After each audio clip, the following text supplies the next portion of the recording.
अपना अकीदा छोड़ो नक्को, दूसरों के अकीदे को छेड़ो नक्को। मौजूदा हालात में भी मुसलमान मसलकी इख्तलाफात में मुब्तला हैं। इस पर अफसोस और तशवीश का इजहार करते हुए सीनियर सहाफ़ी अब्दुल खालिक ने रोज़नामा पासबान में शाया अपने कॉलम और मैं देखता चला गया में हालात हाजिरा पर अपने ख़यालात का इजहार किया है। अब्दुल खालिक लिखते हैं, अपना अकीदा छोड़ो नक्को, दूसरों के अकीदे को छेड़ो नक्को। मैंने देखा मरकज़ी हुकूमत ने पार्लियामेंट में वक्फ बिल को पास करके कानून बना दिया है। इससे फ़िरका परस्तों के हौसले बुलंद हो गए हैं। अभी से मसाजिद, दरगाहों और कब्रस्तानों को निशाना बनाया जा रहा है।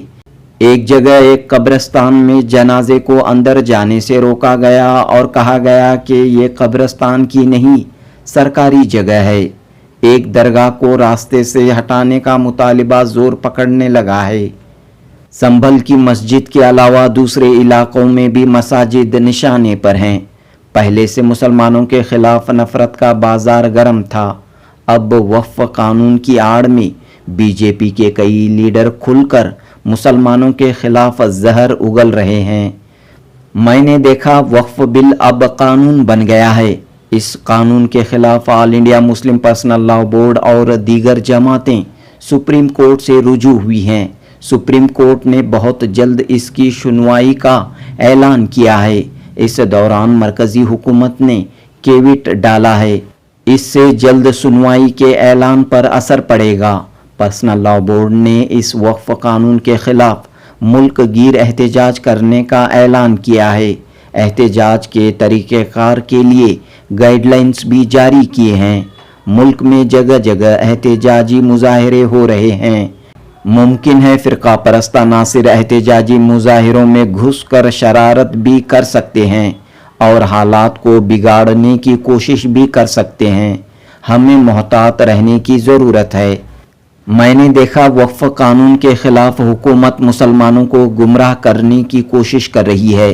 गरीबों और ख़वातीन के साथ इंसाफ दिलाने का दावा कर रही है। इससे मुसलमानों का एक तबका हुकूमत की बात को सही भी समझ रहा है। वैसे मुसलमानों का एक बड़ा तबका ऐसा है जो वक्फ के बारे में जानकारी नहीं रखता। खुसूसन अनपढ़ नौजवान वक्फ के बारे में कुछ भी नहीं जानते। ऐसे नौजवानों को टारगेट बनाकर इनकी जहन साजी करने की कोशिशें हो रही हैं। मैंने देखा एक तरफ मुसलमानों के खिलाफ नफरत का बाजार गर्म है। हर मामले में मुसलमानों को निशाना बनाया जा रहा है। दूसरी तरफ आज भी चंद एक मौलवी मुल्ला अकीदे के नाम पर नौजवानों का जहन खराब करके आपस में लड़ाने का काम कर रहे हैं। शहर बेंगलुरु के मज़ाफ़ात में एक देहात की मस्जिद के एक इमाम ने जुमे के खुतबे में मसलक और अकीदे की बात छेड़कर वहाँ के एक लड़कियों के मदरसे की तरफ इशारा किया। जुमे की नमाज के बाद चंद नौजवान इस मदरसे पर टूट पड़े, तोड़ फोड़ की, यहाँ तक के कुरान को भी फाड़ने की इतलात हैं। मामला पुलिस तक भी गया। इसके लिए मस्जिद का वो इमाम जिम्मेदार है जो अपने मुफाद के लिए नौजवानों को वर्ग लाया। इस तरह मुसलमानों को आपस में लड़ाने वाले मौलवी मुल्ला मौजूद हैं। ऐसे लोगों पर भी नज़र रखने की ज़रूरत है। आज के पुरफितन हालात में मुसलमानों को मुत्तहिद होना चाहिए।